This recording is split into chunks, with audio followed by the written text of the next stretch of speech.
السلام علیکم ورحمۃ اللہ وبرکاتہ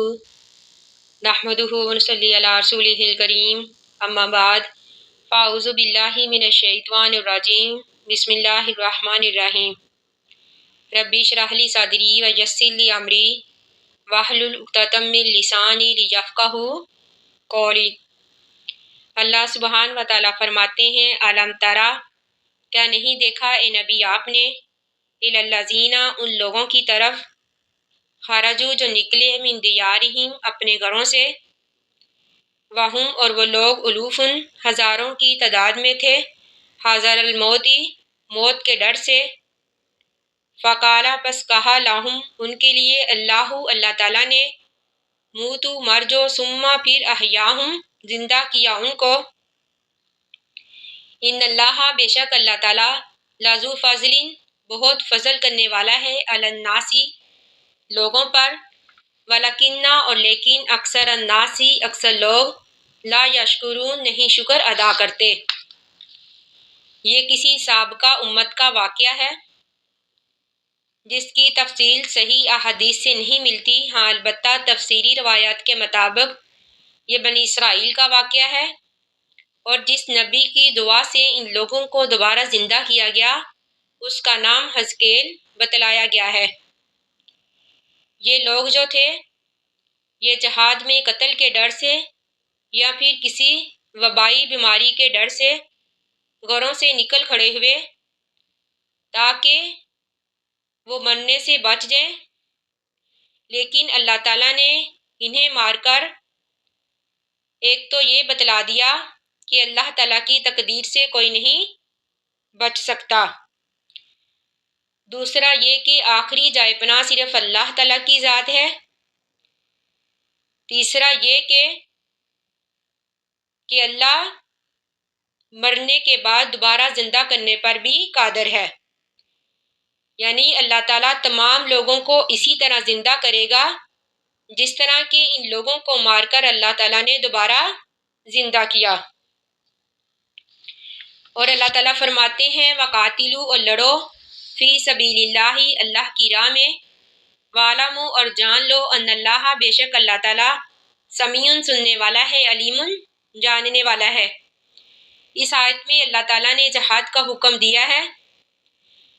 اس سے پہلے آیت میں واقعہ کو بیان کرنے میں بھی یہی حکمت ہے کہ قتل کے ڈر سے جہاد سے گریز مت کرو، یعنی مرنے کے ڈر سے جہاد سے نہ بھاگو، کیونکہ موت کا جو وقت مقرر ہے اس سے کوئی نہیں بھاگ سکتا۔ من ذا الذی کون ہے وہ شخص، یقرض اللہ جو قرض دے اللہ کو، قرضا حسنا اچھا قرض، فیضاعفہ پس دگنا کر دیا جائے گا، لاہ اس کے لیے، اضعافا کثیرتا کئی گنا زیادہ کرنا، واللہ اور اللہ تعالیٰ یقبض کم کرتا ہے، ویبسط اور کشادہ کرتا ہے، وإلیہ اور اسی کی طرف ترجعون تم لوٹائے جاؤ گے۔ یہاں پر قرض حسن سے مراد اللہ تعالیٰ کی راہ میں خرچ کرنا اور جہاد میں مال خرچ کرنا ہے، یعنی جانی قربانی کی طرح تم مالی قربانی میں بھی دیر مت کرو، کیونکہ رزق میں اضافہ، کشادگی اور رزق میں تنگی تو اللہ تعالیٰ کی طرف سے ہے۔ اللہ تعالیٰ دونوں ہی طریقے سے اپنے بندوں کو آزماتا ہے، کبھی رزق میں کشادگی کر کے اور کبھی اس میں کمی کر کے، اور اللہ تعالیٰ فرماتے ہیں کہ جو اللہ تعالیٰ کی راہ میں مال خرچ کرتا ہے تو اللہ تعالیٰ اس کو کئی گنا زیادہ بڑھا دیتے ہیں،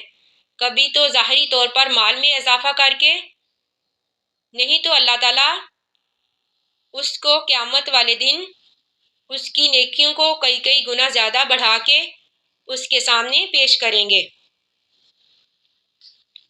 یعنی اس اللہ کی راہ میں خرچ کرنے کا نتیجہ آخرت میں حیران کن ہوگا،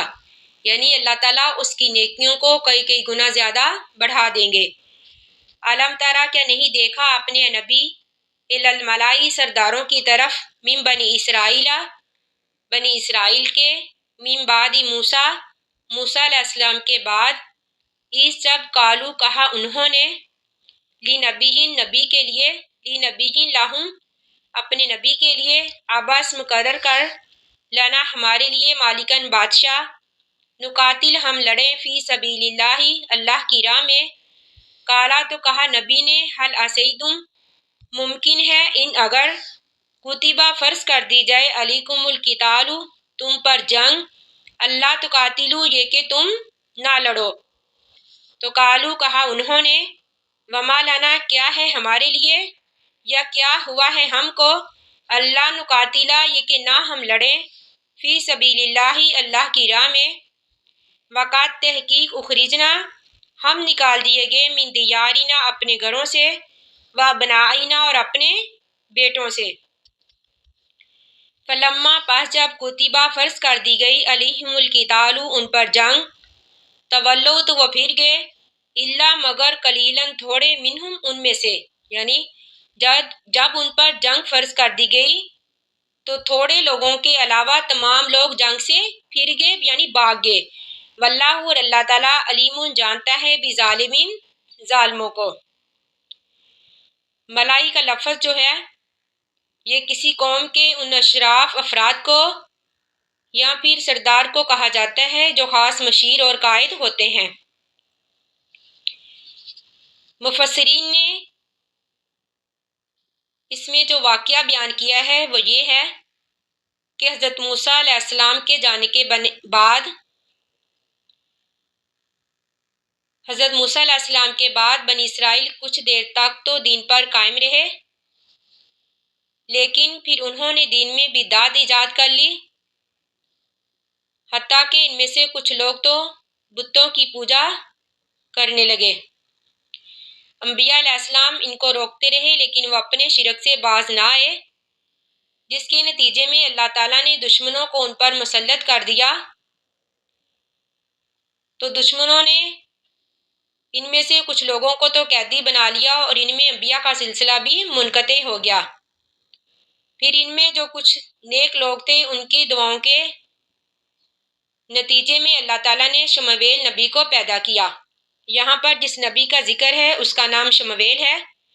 یعنی کچھ لوگوں کی دعاؤں کی وجہ سے ان میں شمویل نبی پیدا ہوئے، جنہوں نے ان میں دوبارہ تبلیغ کا کام شروع کیا۔ تو انہوں نے اپنے نبی شمویل سے کہا کہ ہمارے لیے ایک بادشاہ مقرر کیجئے جس کی قیادت میں ہم اپنے دشمنوں سے لڑیں۔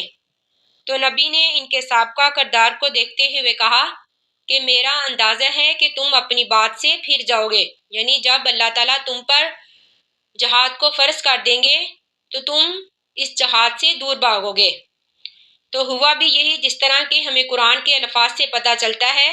کہ اللہ تعالیٰ فرماتے ہیں کہ کچھ لوگوں کے علاوہ تمام لوگ جنگ سے پھر گئے، یعنی انہوں نے جنگ میں حصہ نہ لیا۔ تو اس سے ہمیں یہ پتہ چلتا ہے کہ نبی کی موجودگی میں بادشاہ مقرر کرنے کا مطالبہ بادشاہت کے جواز کی دلیل ہے، کیونکہ اگر بادشاہت جائز نہ ہوتی تو اللہ تعالیٰ اس مطالبے کو رد کر دیتا۔ تو اللہ تعالیٰ نے ان کے مطالبے کی وجہ سے ان پر طالوت کو بادشاہ مقرر کیا، جس کی تفصیل ہم انشاءاللہ اگلی آیات میں پڑھیں گے۔ آخر دعوانا ان الحمد للہ رب العالمین۔ السلام علیکم ورحمۃ اللہ وبرکاتہ۔